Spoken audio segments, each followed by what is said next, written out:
I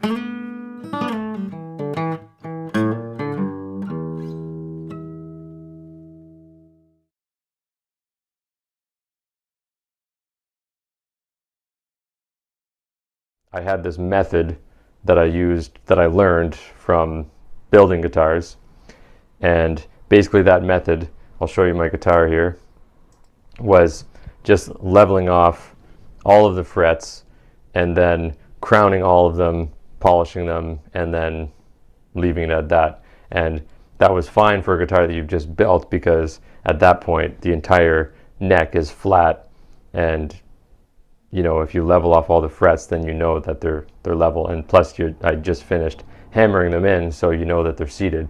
But what I realized after the first few fret levels that I did on my own and for customers, I would do that method, I would level everything off, and then I would realize, well, there's still fret buzz. So the first thing that I realized was the importance of seating frets.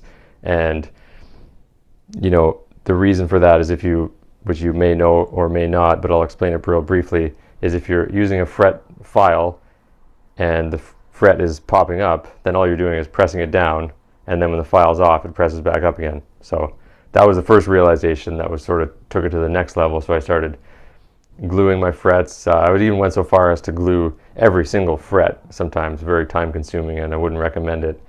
But sort of the next level, which when I realized, well, I started doing all this, I made sure all the frets were seated, and I was still getting a bunch of fret buzz. So I really, diving through YouTube, diving through forums, couldn't really find answers. It wasn't until I started taking a look at the neck that I realized that there was a whole bunch of issues that can come up with a guitar neck. So the first one that I really realized was looking at these old acoustics, and almost all of them had what I call a ski bump right here. So that's from all the pressure going this way, and you get sort of a hump in the actual wood itself. So it doesn't matter if you level off those frets, because it's the wood itself that's causing the issue.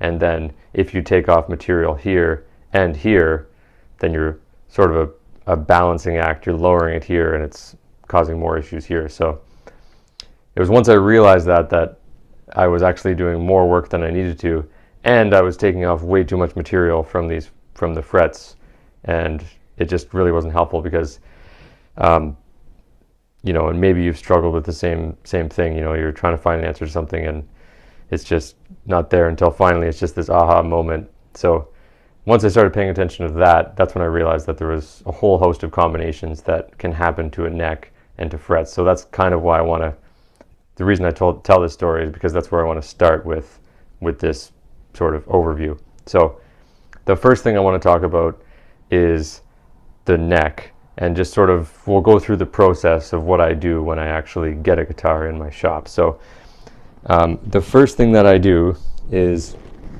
listen to the customer and ask them what the actual issue is. So they might come in and tell me that there's fret buzz, or tuning issues, they want their action lowered, whatever it may be. Okay, so the very first thing I do is just a playthrough, and I'll show you what I'm listening for when I'm doing a playthrough. So you play one fret at a time, as I'm sure you've done. Work on my drive home. And there's a few things that you might notice as you go up. So I'll just mute. I'll just mute everyone that way. That way we don't have any TVs in the background. Hopefully you're with me fully and not watching TV, but that's fine. You got to do what you got to do.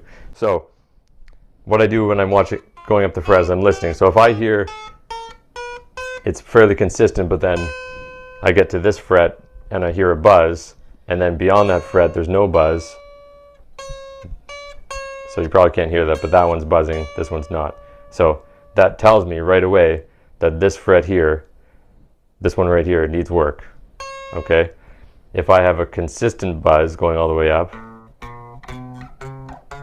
every single fret is buzzing consistently when I'm playing consistently, that tells me that it's potentially that ski bump issue. It's more of a neck angle issue than an actual fret issue. If it's buzzing when it's open, but not when it's the first fret or and beyond, that tells me that it's a nut issue.